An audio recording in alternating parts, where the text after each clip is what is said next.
Welcome to Boost. On our menu this time, a relaxing massage, some organic foods, a freezing cold dip, a jump off a cliff, some therapeutic laughter, and a trip to Tibet. But first,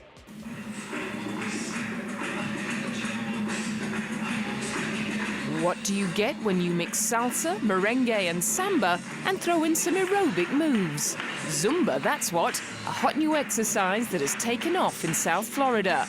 The Colombian-born creator of Zumba, Alberto Perez, says dance exercise is so much fun, it doesn't feel like a workout. You can sum up Zumba in one word: fiesta, party.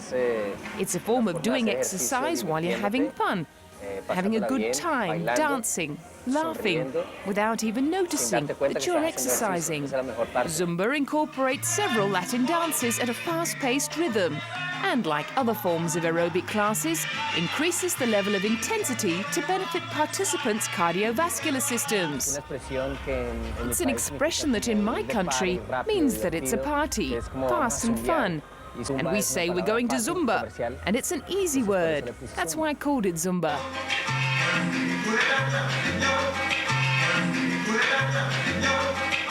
There is so much energy, there is so much rhythm. It's like you're exercising and you don't even realize that you're sweating and that you're having a great time. It is so much fun that you don't even realize how much energy you're exerting. It is absolutely a wonderful class, and he moves fabulous. Salsa, merengue, cumbia and samba are all part of Zumba, making it a dance and exercise trip through Latin America. The music is an eclectic mix of Latin rhythm, US and European tunes.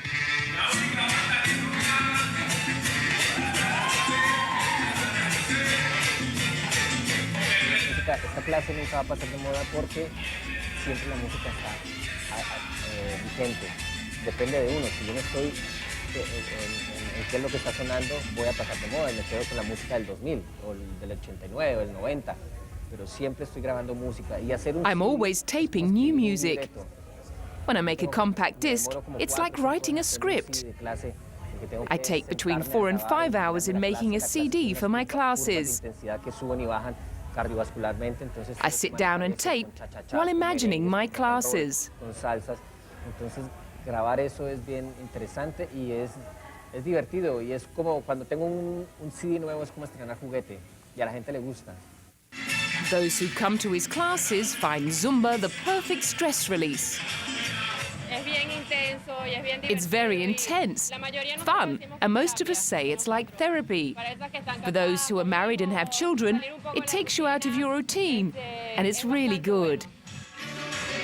Zumba is being offered in several South Florida health clubs and is also available on video. Perez has his own infomercial and says he's sold more than 150,000 videos in the United States. An apple a day keeps the doctor away, so the saying goes, but a nature cure centre in southern India recommends eating fruit for all 4 meals to treat anything and everything from headaches to severe diseases. Gandhiji Nature Cure Centre in Coimbatore provides therapies largely involving fruits like pomegranates, bananas, dates and cucumbers, and claims to have made an impact on patients suffering from asthma, diabetes, cancer, tuberculosis, skin ailments and even heart diseases. Derived from naturopathy, a system that advocates healing without the intake of any kind of drugs, the therapy helps to rejuvenate any ill-functioning organ of the body with the aid of nature. Patients say that while there's no restriction on the amount of food that can be taken, the ratio must be 75% fruit to 25% cooked food. There is also a strict fitness routine. So I'm taking this treatment for about a week, more than a week. First 2 days itself I saw some improvement, and then 3rd day, 4th day and all that. Normally I have another problem with me is I cannot sleep without the influence of alcohol. That has been practiced for so many years. For the past till today, I am quite happy without a drink, and I am able to sleep well. That's it. While Indians claim that naturopathy is an Indian system of treatment followed by hermits and kings in ancient times, an increasing number of Westerners searching for a cure are now turning to this natural system of medicine. The centre is named after freedom fighter Mahatma Gandhi, a believer in naturopathic principles. Its doctors say that while medicines have chemicals that can be harmful, fruits have no side effects. In naturopathy, there is no side effect or bad effect. When we take medicine, it leads to many sins, we say. And all the medicines are from chemicals. But the chemical may do good for one organ and it may do harmful for the other organs. Suppose we are taking medicine for blood pressure or diabetes. Simultaneously, within years, it leads to renal problem, ulcer and colitis and so on. As well as eating fruit, patients can also be wrapped in it, as with this famous banana leaf treatment.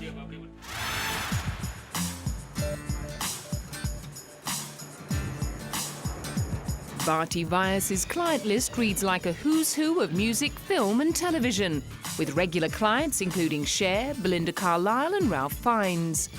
This clinic in central London is where stars and housewives alike come to experience a holistic approach to health and beauty. Treatments on offer range from facial massages to magnet therapy, with prices from £35 to £120.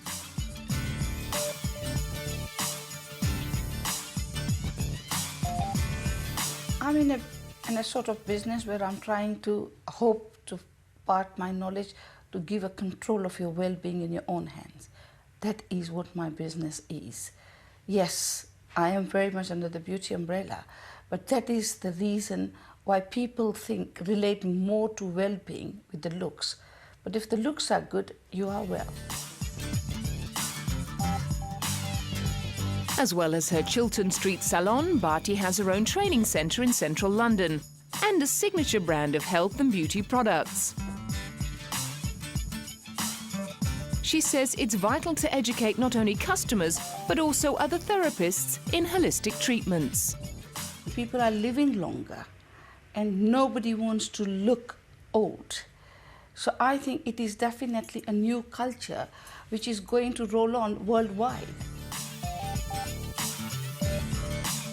With more than 20 years' experience behind her, Bodyvias is looking to the future. Working in collaboration with supermarket chain Tesco, she has just launched a dual-branded line of holistic beauty products called Pure Wisdom. This, she says, is the changing face of beauty.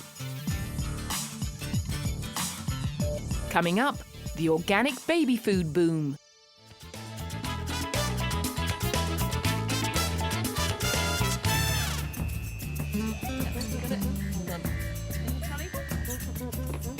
When it comes to making the healthiest food choices for babies, an increasing number of new parents are choosing to raise their children on organic produce.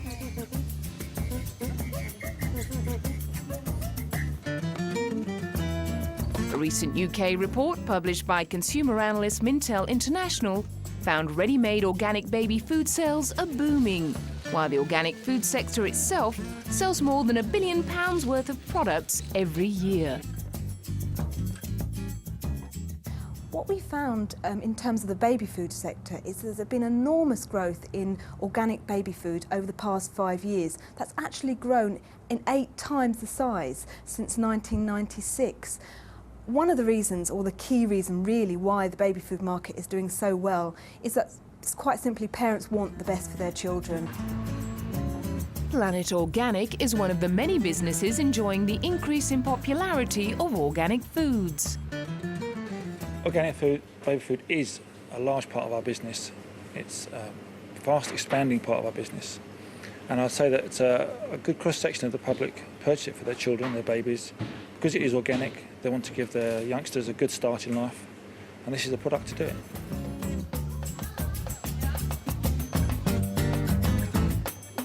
Although they generally cost more than non-organic products, increasing number of parents are convinced the extra cost is worth it.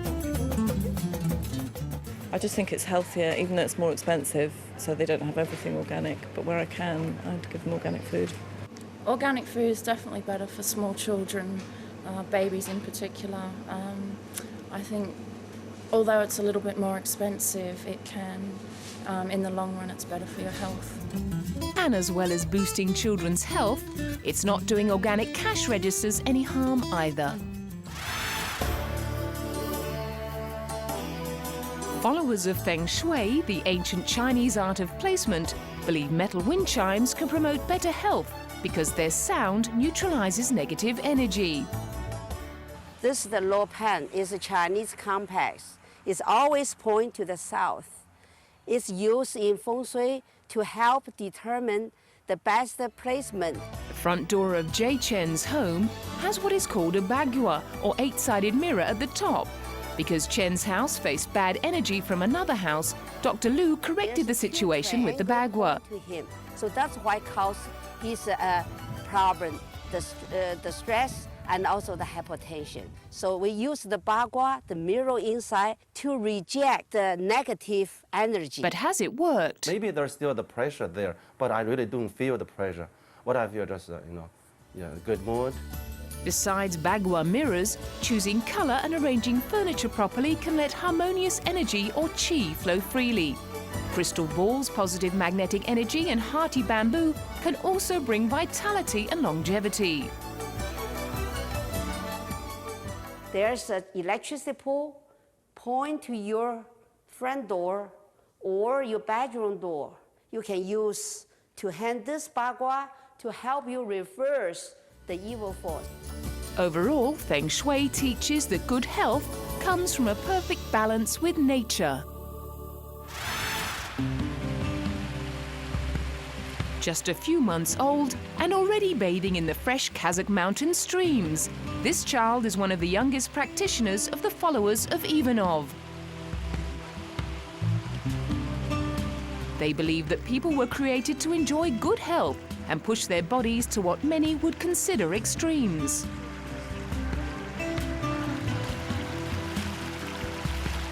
These mountain dips are just part of a lifestyle of healthy eating and daily baths of cold water. Many of the believers, like Alexander Anufriev, came to the movement after trying their first dip in mountain waters.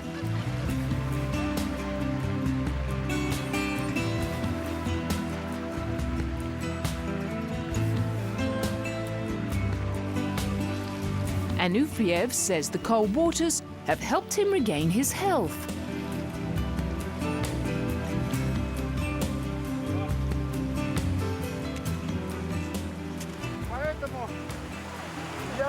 I came for the very first time in the middle of December, 6 years ago.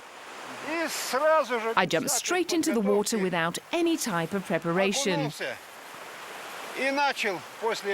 And ever since then, I've been coming here and pouring cold water over myself every single day.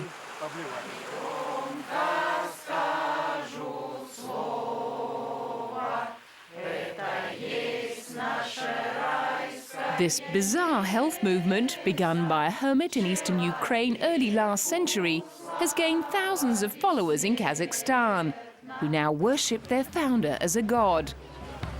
They sing hymns to Ivanov before joining one another for lunch and tea.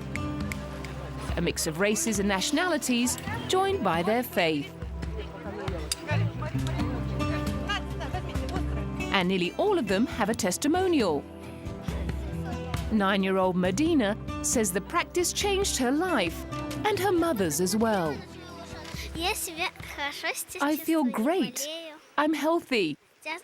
I used to get sick, and then my mother brought me here, and I began pouring cold water over myself. My mother began doing this as well, and then she gave up smoking and drinking, and I became healthy. The skeptical may note that not all the believers seem immune to the cold. Some emerge with blue toes, and some kids come up from the cold water screaming. But their numbers continue to grow, from a few hundred to several thousand, and the long cold winters in the Central Asian mountains have not let up either. So the bathing season remains open.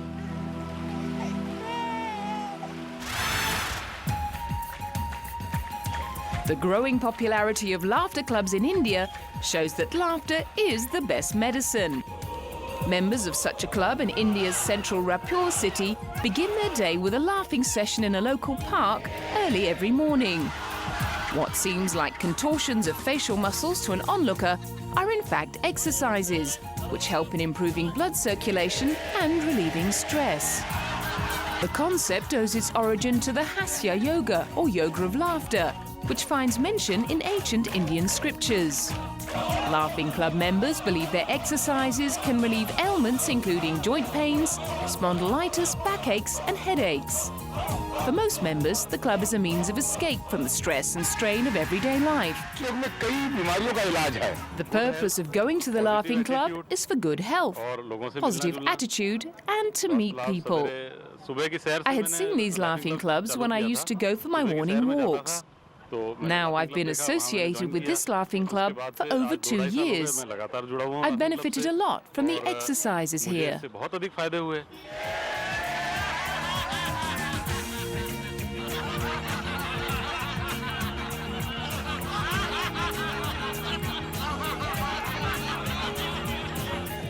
Participants claim the therapy also helps reduce blood pressure.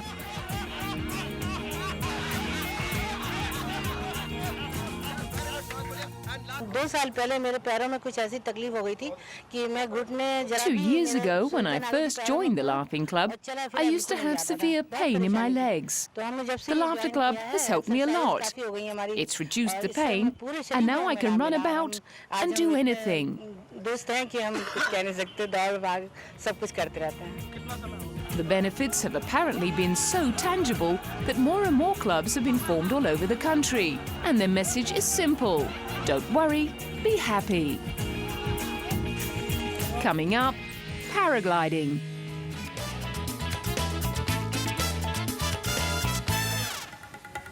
With a picturesque landscape ranging from lush green valleys to enigmatic mountain ranges, the northern Uttaranchal state is all set to tap its rich natural resources to attract adventure tourists by introducing paragliding.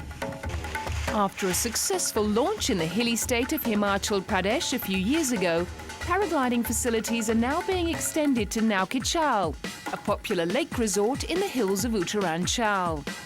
A private company named Camps Himalayan Adventure has relaunched the sport, which was started by a local development committee. Trained pilots from a paragliding institute at Manalahi Hill Resort fly with the tourists. The flights range from 4 to an exciting 7 minutes and cover a distance of 3.4 kilometers, longest paragliding flight in India.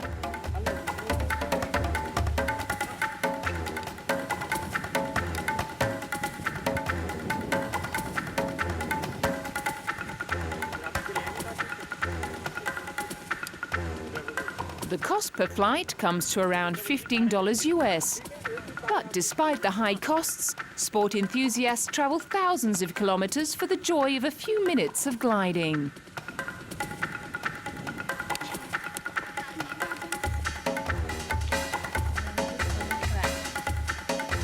One Indian tourist said she wanted more of her countrymen and women to experience the excitement. I think you should have more of adventure tourism. It really helps to rejuvenate for people who are busy with the city life.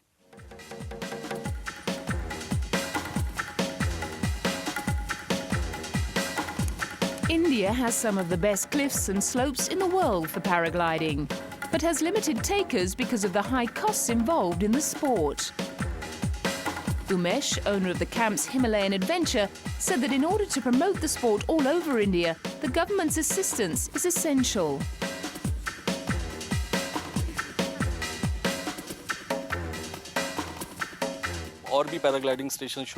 We are going to launch a few more paragliding stations. We hope that the government will come with a well-planned policy. We'll be more than happy if the government helps us in promoting this sport all over India. So, with such spectacular terrain and beautiful weather, there's no doubt many Indians will be flocking to Manali Hill Resort looking for high-flying adventure. Tromping in and out of the sacred temples and monasteries of Lhasa, tourists from around the world are converging in growing numbers on the ancient Buddhist city, in search of a little mystery and fresh air. The Chinese government has put more than $1 billion into developing the autonomous region, partly in the hope of capitalizing on fascination with the former seat of the Dalai Lama and some of the most spectacular mountain scenery in the world. Chinese residents with a growing disposable income are happy to get away from their congested and dusty cities to recharge their batteries. New transport routes by air and rail have slashed the costs of traveling to the region. At the Jokan Temple, the spiritual center of Tibet, Chinese tour groups wearing matching hats and Western visitors documenting everything on videotape seem to outnumber the prostrating Tibetan pilgrims. However, one drawback of the tourist boom is that Buddhist locals are often pushed away from their worship. I don't know what the local people are thinking about this. They're probably already used to the number of tourists. There is probably some disturbance, but it has been so many years. I'm sure they're used to it by now.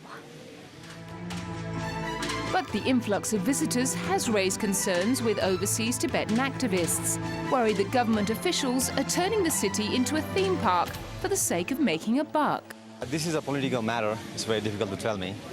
But no doubt nowadays tourism is really flooding whole Lhasa, which is very good. I would say that tourism is one of the important source of economy for them. So far the foreign currency is concerned, especially for Lhasa.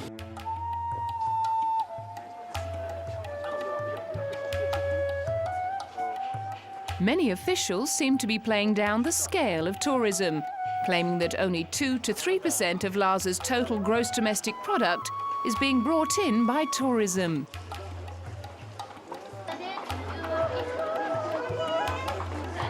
But the earning potential of the industry is clear. Tourism pumped $55 million into the underdeveloped city last year.